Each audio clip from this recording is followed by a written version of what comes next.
Disclaimer. The conviction in the Bible's authority, and the key tenets of Christianity, serve as the foundation for these views, opinions, and material, which are expressed from a globally recognized and accepted core Christian perspective. Any allusions to other faiths, spiritual traditions, or belief systems, are meant to politely address and, when required, correct viewpoints or teachings that are thought to be in conflict with, and incorrect with biblical truth, rather than to insult or disparage. The goal is to defend the authentic gospel of Jesus Christ, the correct teaching of the Holy Bible, its proper interpretation and application, and to provide clarity to matters of faith, not to offend religion, people, beliefs, or cultures. All viewers are urged to approach this content with an open, impartial mind and way of thinking, with discernment and humility, and to seek the truth, while showing love and respect for others. It is highly recommended that everyone read their own Bible, study it, and search for the truth on their own, with the assistance of the internet, search engine, and artificial intelligence like Google and ChatGPT. Welcome back sa aking YouTube channel. Ngayon ay pag-uusapan natin ang isa sa mga pinakamainit at pinaka-eksplosibong usapin sa ating panahon, ang artificial intelligence versus sa mga maling doktrina ng Iglesia ni Cristo.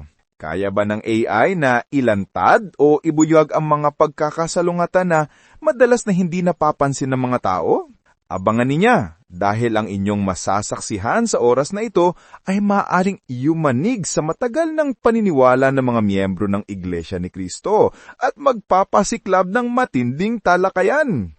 Huwag ninyong kalilimutan i-click ang like button, ang mag-subscribe at pindutin ang notification bell dahil hindi ninyo pababayaang ma-miss ninyo ang mga susunod ko pang i-upload na mga bagong videos. Tara at atin ang simulan ang tunggalian ng AI at ng mga doktrina ng Iglesia ni Cristo.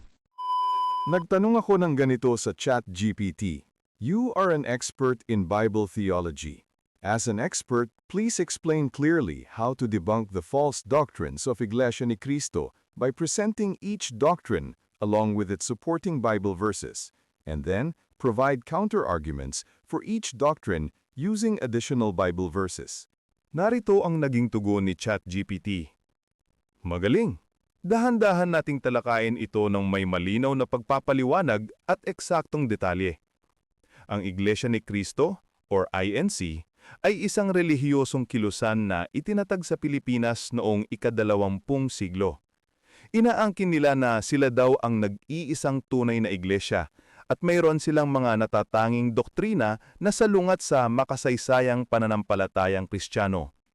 Ilalahad ko ang mga pangunahing katuruan ng INC, ang mga karaniwang talata na ginagamit nila, at pagkatapos ay ang makasaysayang biblikal na pagpapaliwanag na may mga kaukulang talata upang pabulaanan ang kanilang mga ipinapahayag. Unang doktrina. Si Jesucristo ay hindi daw Diyos, kundi isang tao na nilikha lamang. Ang posisyon ng INC at ang kanilang mga talatang ginagamit. Ginagamit nila ang Juan 8, talata 40, isang taong nagsabi sa inyo ng katotohanang aking narinig mula sa Diyos, ito ay upang mabigyang diin nila ang pagiging tao na Jesus. Dahil sa binanggit na tao si Jesus sa talatang ito, ay tao na agad ang pagkakakilala nila kay Jesus, nang hindi man lang nila binabasa o inuunawa ang mabuti ang buong konteksto ng mga talata. Ginagamit din nila ang unang Timoteo 2, talatang 5, iisa ang tagapamagitan sa Diyos at sa mga tao, ang taong si Kristo Jesus, na nagpapakita umano ng kanyang pagkakakilanlan bilang isang tao lang at hindi bilang Diyos. Sa madaling salita, lahat ng mga talata sa Biblia na tumutukoy kay Jesus bilang isang tao, yun lang ang kanilang pinagtutuunan ng pansin at pagsasaliksik. Pero yung mga talata na tumutukoy din naman sa pagiging Diyos ni Jesus, ay kanilang dinidedma lang o hindi nila pinapansin. Ano ang sinasabi ng banal na kasulatan tungkol dito? Sa Juan 1:1-14, nang pasimula ay naroroon na ang salita, at ang salita ay kasama ng Diyos, at ang salita ay Diyos, at nagkatawang tao ang salita. Ang mga talatang ito ay malinaw at maliwanag na nagpapakita na si Kristo ay Diyos at tao. Dalawa ang kanyang kalikasan. Sa Juan 20:28, tahasang ikinumpisal ni Tomas kay Jesus, Panginoon ko at Diyos ko. Dinanggap ni Jesus ang pagsamba sa kanya ni Tomas at hindi niya sinaway si Tomas na sambahin siya. Hindi rin nagulat si Tomas nang makita niya si Jesus dahil wala naman siyang dahilan upang magulat siya kay Jesus. Basahin ninyo ang buong konteksto ng Juan Kabanata 2 at sabihin ninyo sa akin kung may katotohanan na nagulat o nasurpresa nga lang si Tomas kay Jesus. Sa Kolosas 2:9, sapagkat sa kanya nananahan ang kapuspusan ng pagkadiyos sa katawang tao. Ang talatang ito ay nagpapahayag ng pagkadiyos ni Jesus. Sa Hebreo 1:8, ang Diyos Ama ay nagsabi tungkol sa anak, ang iyong trono o Diyos ay magpakailanman. Sa talatang ito, ang Diyos Ama na mismo ang nagpapahayag na ang kanyang anak ay Diyos din. Kung gagamitin lang ninyo ang inyong mga sentido komon, paano magkakaroon ng Diyos Ama kung walang Diyos Anak? Paano magiging Ama? O bakit ka tatawaging Ama kung wala ka namang anak? Napag-iisip-isip ninyo ba ito? Ang buod nito, si Jesus ay tunay na tao. Ang taong si Kristo Jesus, ngunit siya rin ay lubos na Diyos. Ang mga talatang ginagamit ng INC ay nagbibigay diin lamang sa kanyang pagiging tao ni Jesus, ngunit hindi nila isinasaalang-alang ang kabuuang patutuo ng banal na kasulatan tungkol sa kanyang pagkadiyos. Hindi makatarungan at hindi rin makatuwiran na kung ano lang yung mga talata na tumutukoy kay Jesus bilang isang tao ay yun lang ang kanilang pinapaniwalaan at ginagamit na references para sa kanilang doktrina. At yung mga talata na malinaw at maliwanag din pinapahayag na si Jesus ay Diyos ay kanilang binabaliwala lang. That is not fair and just. Iyan ay malinaw na kawain ng isang kulto. Pangalawang doktrina, mali daw ang Trinidad, ang Ama lamang ang taning Diyos. Ang posisyon ng INC at ang kanilang mga talata. Ipinapakita nila ang Juan 17 verse 3, ang iisang tunay na Diyos at si Jesucristong iyong sinugo bilang patunay na ang Ama lamang ang Diyos. Binibigyang din nila ang monoteismo gamit ang mga talata tulad ng Deuteronomy 6:4. Pakinggan mo, Israel, ang Panginoon nating Diyos ay iisa. Ano ang sinasabi ng banal na kasulatan tungkol dito? Sa Mateo 28:19, iniutos ang bautismo sa iisang pangalan, isahan, ng Ama, ng Anak, at ng Espiritu Santo. Ipinapakita rito na sila'y magkakaiba ngunit nagbabahagi ng iisang banal na pangalan. Sila ay tatlong pangalan sa iisang ngalan. Pansinin ninyong mabuti rito na singular tense ang ginamit dito sa mga pangalan na ito at hindi plural tense. Ang misteryo ng Trinidad ay malalim at hindi dapat pinitilit na arukin ng karaniwang at limitadong pag-iisip ng mga tao dahil sa may angking hiwaga ito. Sa Juan 1:1-3, ang salita na tinutukoy dito ay walang iba kundi si Jesus, at siya ay Diyos at manlilikha. Sa mga gawa 5, talata 3-4, ang pagsisinungaling sa Espiritu Santo ay pagsisinungaling sa Diyos, na nagpapatunay sa kanyang pagkadiyos. Pinapahayag ng talatang ito na ang Espiritu Santo ay Diyos, at hindi isang invisible, powerful force lang. Meron siyang kapangyarihan, meron siyang emotion o damdamin, meron siyang sariling kalikasan.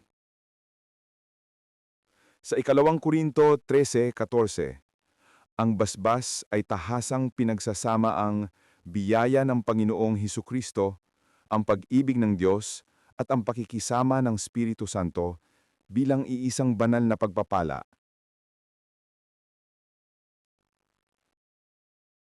Ang buod nito, ipinapakita ng kasulatan ang isang banal na pagkakaisa, iisang Diyos, ngulit mayroong tinataglay na tatlong persona.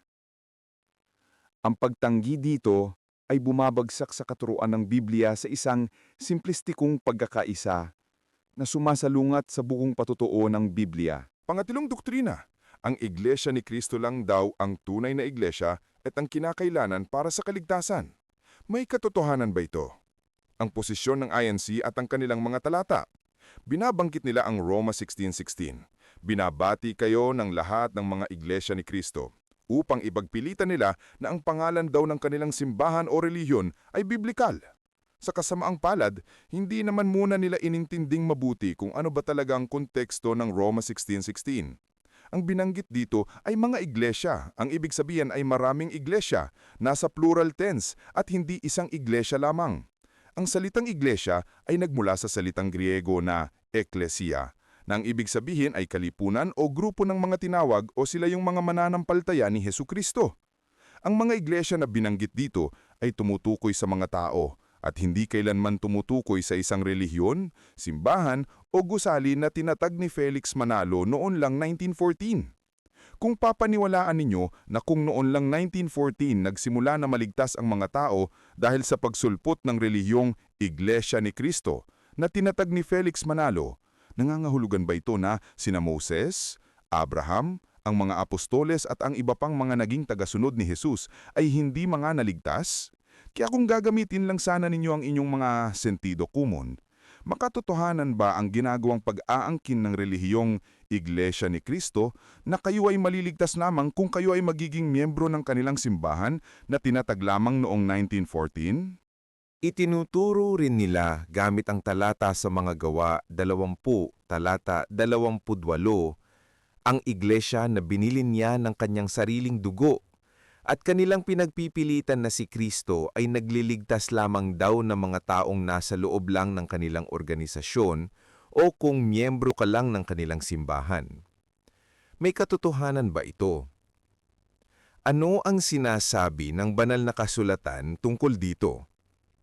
Sa Epeso 5, talata 25 hanggang 27, ang bride ni Kristo ay ang universal na iglesia na binubuo ng lahat ng mga taong sumasampalataya sa Kanya at hindi sa isang modernong institusyon lamang. Sa unang Korinto 12, talata 13, sapagkat sa pamamagitan ng iisang espiritu ay nabinyagan tayong lahat upang maging isang katawan, at tayong lahat ay pinainom sa iisang espiritu. Ang katawan ay pandaigdigan, at hindi limitado sa isang sekta lamang. Sa Juan 10, talata 16, sinabi ni Jesus, mayroon pa akong ibang mga tupa na hindi kabilang sa kulungang ito. Kailangan ko rin silang dalhin. Ang ibig sabihin nito, ang kaligtasan ay hindi nakakulong sa isang lokal na grupo lamang, kundi para sa lahat ng mga taong nakikinig sa kanyang tinig. Sa Roma 10, talata 9, kung ipahahayag ng iyong bibig na si Jesus ay Panginoon at sasampalataya ka sa iyong puso, ay maliligtas ka. Ang ibig sabihin nito, ang kaligtasan ay tanging nakabatay lamang kay Kristo at hindi sa pagiging miyembro ng anumang organisasyon o relihiyon.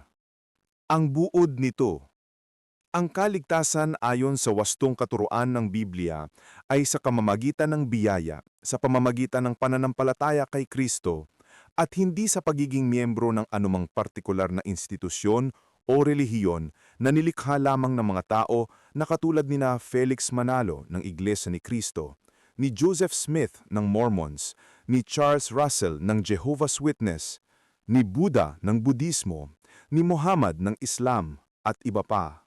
Pang-apat na doktrina, ang mga patay daw ay ganap ng walang malay, walang kaluluwang nagpapatuloy matapos ang kamatayan. Ang posisyon ng IMC at ang kanilang mga talata. Madalas nilang binabanggit ang Ecclesiastes, siyam talata 5, ang mga patay ay walang nalalaman. Ano ang sinasabi ng banal na kasulatan tungkol dito? Sa Lucas 16, talata 11 hanggang 31, ang talinhaga ni Jesus tungkol sa mayamang lalaki at si Lazaro ay nagpapakita na may kamalayan na umiiral pagkatapos ng kamatayan. Basahin ninyo ito sa inyong Biblia. Sa Filipos 1, talata 23, nais ni Pablo na mawalay at ang makasama si Kristo na malinaw na nagpapahiwatig ng may kamalayan pa ring pakikisama kay Jesus. Sa Pahayag 6, talata 9 hanggang 10, Ang mga kaluluwa ng mga martir ay sumisigaw sa Diyos sa langit matapos silang mamatay. Sa 2 Korinto 5, talata 8, ang mawalay sa katawan ay nalangahulugang kasama ang Panginoon.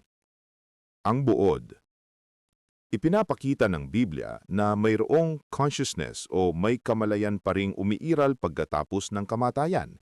Para sa mga mananampalataya at hindi mananampalataya, ang kamatayan ay hindi lubusang pagkapawi o paglaho. Panglimang doktrina, ang kanilang kaligtasan ay nakabatay sa pagmiyembro sa kanilang iglesia at sa mabubuting gawa, at hindi sa pananampalataya kay Kristo lamang. Ang posisyon ng INC at ang kanilang mga talata.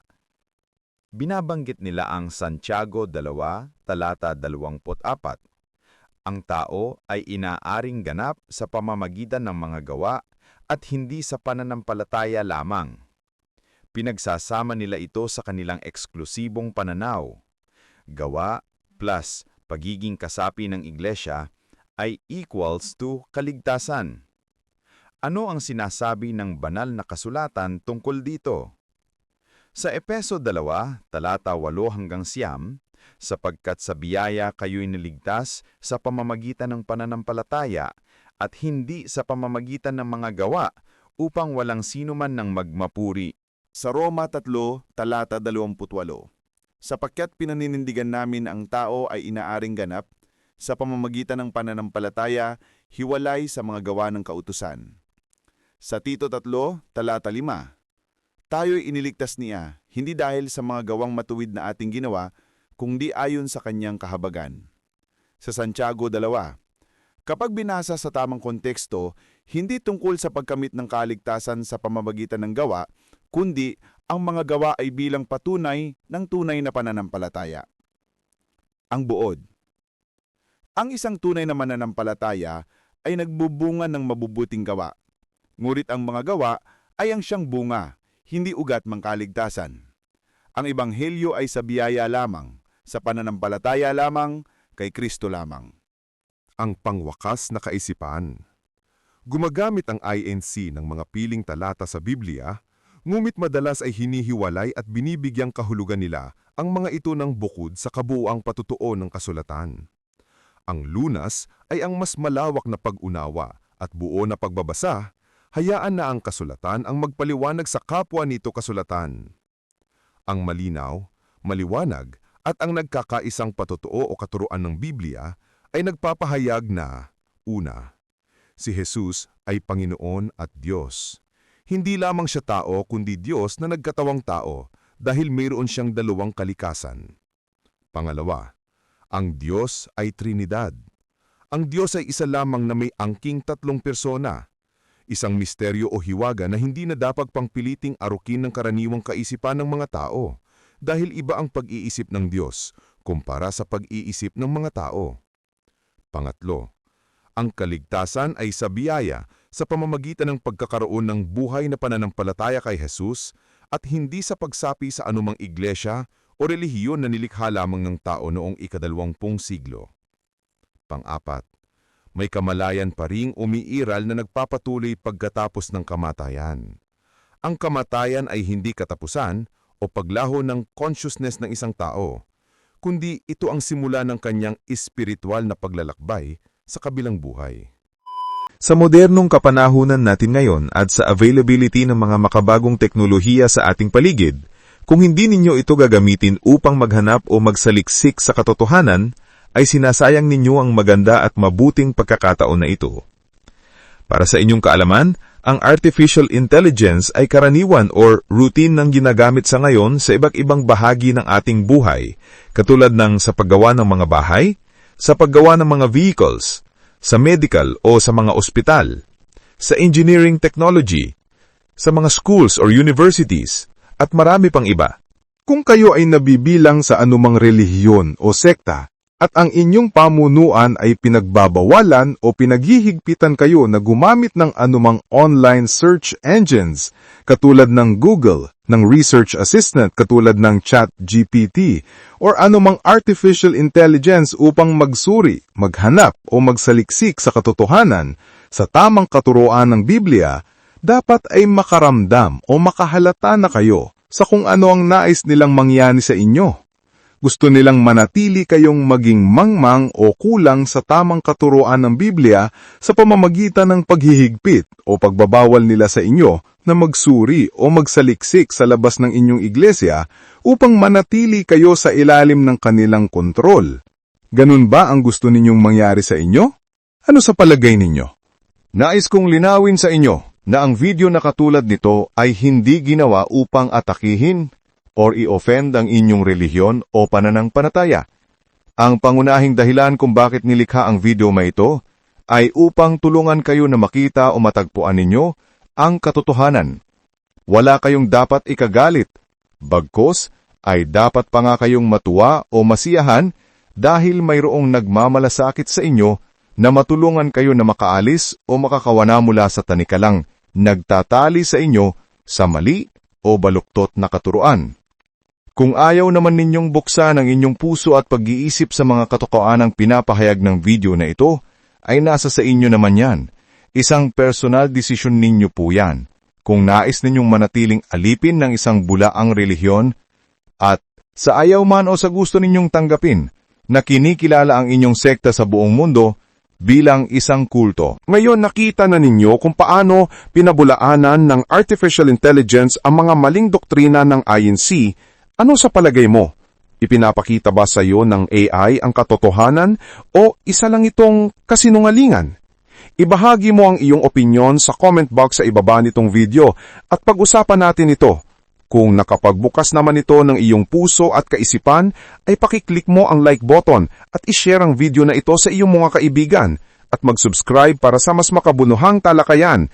Hanggang sa muli nating pagkikita, patuloy ka magtanong, patuloy ka maghanap at huwag kang titigil sa pagsasaliksik sa katotohanan. God bless, kaibigan.